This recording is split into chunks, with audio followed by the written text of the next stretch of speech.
प्रभु में आपको प्रेम भरा नमस्कार।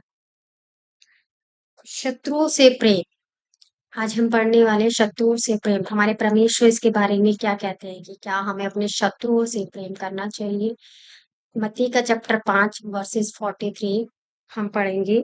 तुम सुन चुके हो कि कहा गया था अपने पड़ोसी से प्रेम रखना और अपने बैरी से बैर।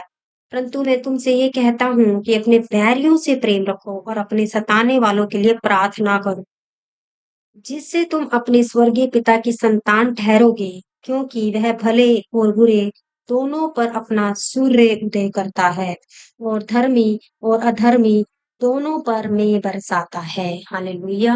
देखिए यहाँ पे परमेश्वर का वचन हमें क्या सिखाता है कि परमेश्वर ने कहा है कि सब कुछ मैंने बनाया है, और जो भी कुछ परमेश्वर ने बनाया है वो सब कुछ उसने अच्छे और बुरे लोगों को भी दिया है। उसने कोई भेदभाव नहीं किया है, चाहे वो किसी भी तरीके से गलत व्यवहार कर रहा है, चोरी कर रहा है या कुछ भी गलत काम कर रहा है, परमेश्वर ने बुरे लोगों पर भी वही सेम सूरज को चमकाया है, वही सेम चाँद को चमकाया है, वही सेम बारिश सबके लिए हो रही है, वही सेम नेचर जो बनाया है, खाने-पीने की चीज़ें, फ्रूट, वेजिटेबल्स और ये सब चीज़ें, पेड़-पौधे, जितनी भी हम नेचुरल चीजें देखते हैं, पशु पक्षी, ये सब परमेश्वर ने सब तरीके के लोगों के लिए बनाया है। जब हमारा प्रभु इतना अच्छा है, जब हमारे परमेश्वर इतने अच्छे हैं, जो कोई भी भेदभाव नहीं रखते कि कौन किसके लिए कैसा है, और वो मेरे अगेंस्ट में बातें कर रहा है, मेरे अगेंस्ट में विरोध कर रहा है,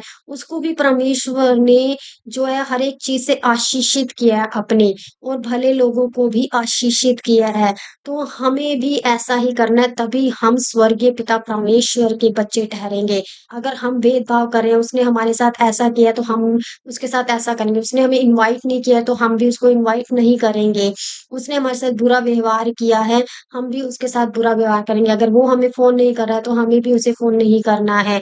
ऐसा वाला हम मनुष्य सोचते हैं और अपने रिश्तों को तोड़ बैठते हैं, अपने कई सारी दरारें उत्पन्न कर बैठते हैं। लेकिन जो परमेश्वर के संतान होते हैं, जो परमेश्वर के वचन के अनुसार चलते हैं, वो ये सब नहीं सोचते हैं कि किसने मेरे साथ कैसा व्यवहार किया है।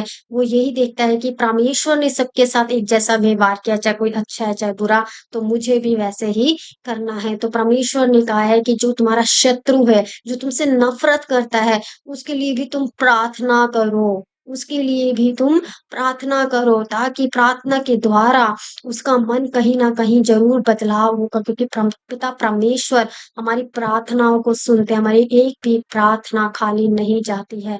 उत्तर हो सकता है देर से आए, हमें लग रहा हो कि उत्तर नहीं आ रहा है, लेकिन परमेश्वर हमेशा अपने पर्दे के पीछे, हमें जो पता नहीं चल रहा है, क्योंकि हमारी आत्मा जो है परमेश्वर से इतनी लीन नहीं होती, हमें ऐसा लग रहा होता है कि हमारे पिता परमेश्वर हमारी प्रार्थना को नहीं सुन रहे, लेकिन एक्चुअली में वो कहीं न कहीं वर्क कर रही होती है हमारी प्रेयर। तो हम सबके लिए प्रार्थना करते रहे, चाहे कोई हमारे साथ अच्छा व्यवहार कर रहा है, चाहे बुरा व्यवहार कर रहा है, कोई हमसे बात कर रहा है, नहीं कर रहा है, हम किसी के प्रति भेदभाव ना रखें, अपने शत्रुओं के लिए सबसे ज़्यादा प्रार्थना करें, क्योंकि उनको ज़्यादा प्रार्थना की ज़रूरत है। वो क्यों ज़रूरत है ये देखिए, उनके अंदर एक जो है गलत चीज़ काम कर रही है। अब डॉक्टर जो है किसकी ट्रीटमेंट करता है? जिसके अंदर बीमारी होती है।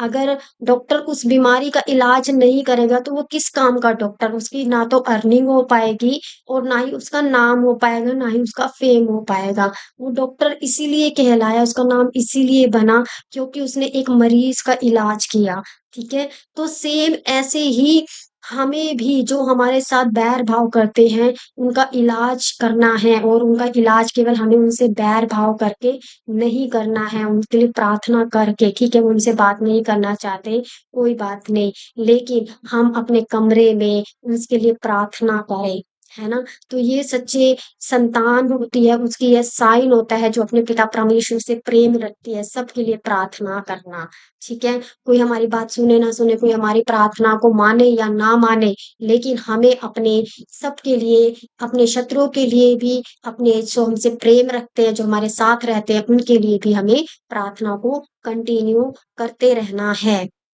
और फिर यहाँ पे क्या लिखा है कि क्योंकि यदि तुम अपने प्रेम रखने वालों से प्रेम रखो, तो तुम्हारे लिए क्या फल होगा? क्या महसूल लेने वाले भी ऐसा ही नहीं करते? यदि अब जो हमसे प्रेम करते हैं, हम उनके साथ प्रेम कर रहे हैं, इसमें कोई बड़ी बात नहीं है क्योंकि उन्होंने हमें दिया, हमने भी उनको दे दिया। उन्होंने हमसे किया, हमने भी उनके साथ कर दिया। इसमें कोई बड़ी बात नहीं, कोई ये तो एक्सचेंज ऑफर हो रहा है। लेकिन जहाँ पे कुछ हमें मिल नहीं रहा, हम फिर भी उनके लिए कर रहे हैं, वहाँ पर बड़ी बात है। वो जाना जाएगा कि हमने कुछ हट के किया है, हमने कुछ अलग किया है, लेकिन हम कहीं नहीं उसने नहीं किया, हम भी नहीं करेंगे। इसमें कोई बड़ी बात नहीं है। वो तो सब कर रहे हैं, पूरी दुनिया कर रही है, लेकिन परमेश्वर हमें यही सिखाते हैं कि जो तुम्हारे लिए नहीं कर रहा, जो तुम्हारी बात को नहीं समझ रहा, उसके लिए हमें कंटिन्यू प्रार्थना करनी है, उससे प्रेम रखना है। यही सच्चा परमेश्वर हमें सिखाते हैं और सच्चे परमेश्वर की जो संतान होती हैं, वो उनको फ़ॉलो करती है और उनके साथ चलती हैं। यदि तुम केवल अपने भाइयों ही को नमस्कार करो तो कौन-सा बड़ा काम करते हो? क्या इसीलिए चाहिए कि तुम सिद्ध बनो जैसा तुम्हारा स्वर्गीय पिता सिद्ध है। केवल हम अपने बहन-भाइयों से ही नहीं जो हमसे प्रेम रखते हैं, केवल उनसे ही नहीं, अपने माता-पिता से ही नहीं, उनसे ही नहीं, जो नफ़रत करते हैं हमसे, जो हमसे सोचते हैं कि अंदर ही अंदर वो हमसे जल रहे हैं, उनको ईर्ष्या है हमसे, है ना? किसी न किसी तरीके से बिना मतलब हमसे जो है उनके मन में कड़वाहट आई हुई है हमारे प्रति, तो हम उनसे भी प्रेम रखें। कोई बात नहीं क्योंकि उनको क्या है, हमारे प्रेम की ज़रूरत है। एक मरीज़ को किसकी ज़रूरत होती है? दवाई की ज़रूरत होती है, डॉक्टर की ज़रूरत होती है, तभी वो चंगा हो सकता है। अगर हम उनको ऐसे ही छोड़ देंगे, तो फिर वो उनके लिए जो है एक बहुत बड़ी जो है परेशानी बन जाएगी, जो उनको भी खुद को नहीं पता क्योंकि मरीज़ को नहीं पता होता है कि उसके अंदर कौन-सी बीमारी पनप रही है। लेकिन जब डॉक्टर उसका इलाज करना शुरू करता है, तो कहता है कि ये वाली प्रॉब्लम है, उसको इतनी गहराई तक है, इतना टाइम लगेगा ट्रीटमेंट में, ये मेडिसिन होएँगी, इतने-इतने टेस्ट होंगे। ये सब चीज़ें डॉक्टर बताता है। हम तो केवल अपनी ऊपरी जो हमें फ़ील हो रहा होता है, हम वो बता पाते हैं। लेकिन सच्ची बात यही है कि एक डॉक्टर इलाज कर सकता है। हमें पता है वो जो जो हमसे जलन रख रहा है, जो हमसे चिढ़ रहा है, जो हमसे किसी न किसी तरीके से बैर रख रहा है और हमारी बात को नहीं समझ रहा है, वो बहुत बड़ा मरीज़ है ना? उसको अंडरस्टैंड ही नहीं हो रही क्योंकि शैतान ने उसका कब्ज़ा किया हुआ है। वो नहीं समझेगा क्योंकि उसकी बुद्धि पे कंट्रोल लिया हुआ है। तो ये चीज़ अगर हमारे पास समझ में है, तो हमें उसके लिए प्रार्थना करते रहना है। अगर हम कुछ नहीं कर पा रहे हैं, हमें उनको ज़्यादा समझाना नहीं है। क्योंकि वो समझने के मूड में नहीं है, वो समझना नहीं चाहते। हम बोलेंगे तो हम उनके लिए बेवकूफ़ बनेंगे और लड़ाई ज़्यादा फैल सकती है, लड़ाई ज़्यादा हो सकती है। तो इससे मच बेटर है कि हम परमेश्वर हमारे मनों को जाँचने वाला परमेश्वर है, तो हम उनके लिए प्रार्थना करें और प्रभु ज़रूर एक दिन हमारी प्रार्थना का आंसर करेंगे। और इस वचन के द्वारा प्रभु आपको बहुत आशीष करे और हम सब मिलके ये डिसीज़न लें कि आज के बाद हम अपने शत्रुओं से जो कैसा भी है, हम उनसे प्रेम रखें और उनके लिए प्रार्थना करते रहें। प्रभु आप सबको इस वीडियो के द्वारा बहुत ब्लेस करे। God bless you.